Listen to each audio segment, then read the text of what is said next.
প্রিয় পর্যটক ভোলাবাসী, আমরা আপনাদেরকে দেখাবো ভোলার বিমান গ্রিন লাইন ওয়াটার বাসটি। আজকে হচ্ছে 14ই মার্চ 2026। দেখতে পাচ্ছেন ঢাকার সদরঘাটে গ্রিন লাইন ওয়াটার বাসটি দেখা যাচ্ছে।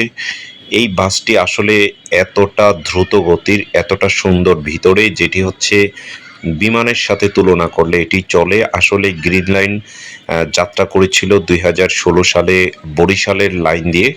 2019 সালে হচ্ছে এই গ্রিন লাইন ভোলাতে হচ্ছে তাদের সার্ভিস শুরু করে। সেখান থেকে ভোলাবাসী এই গ্রিন লাইনকে নিজেদের হচ্ছে বিমান হিসাবে তারা গ্রহণ করেছে। ভোলার থেকে এবং ঢাকা থেকে প্রতিদিন একটি করে হচ্ছে গ্রিন লাইন যাতায়াত করে।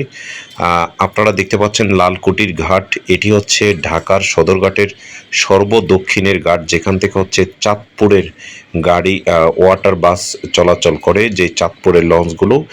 এই বরিশালের ভোলার এই জাহাজটি হচ্ছে দীর্ঘদিন পর্যন্ত আপনাদেরকে সার্ভিস দিয়ে আসছে।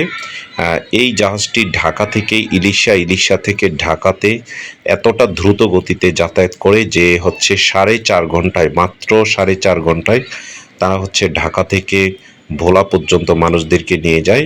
মাত্র 600 টাকা করে হচ্ছে তাদের টিকিট, বিজনেস ক্লাস টিকিট। আর এই লঞ্চটির ভিতরে হচ্ছে পুরোটা শীতাতপ নিয়ন্ত্রিত একটি লঞ্চ। এটিকে ওয়াটার বাসও বলা চলে, কারণ এখানে চেয়ার কোচে হচ্ছে যাতায়াত করতে হয়। সেই জন্য এই ওয়াটার বাসটি যখন 2019 সালে চালু করে, তখন 19 সালের ডিসেম্বর মাসে এটির জন্য কিছুটা হচ্ছে বিরোধিতা করেছিল ভোলার ইলিশার একজন চেয়ারম্যান ছিল তিনি, কিন্তু পরবর্তীতে সেটি কাটিয়ে তারা কিন্তু হচ্ছে এগিয়ে যায়। এই গ্রিন লাইন সার্ভিস চালুর পর থেকেই হচ্ছে ভোলাতে হচ্ছে দিবা সার্ভিসে লঞ্চগুলো যুক্ত হয়। সেখান থেকে এখন প্রতিদিন প্রতি ঘন্টা পর পর হচ্ছে ভোলাতে ওয়াটার বাস তথা হচ্ছে দিবা সার্ভিস হচ্ছে চলাচল করে।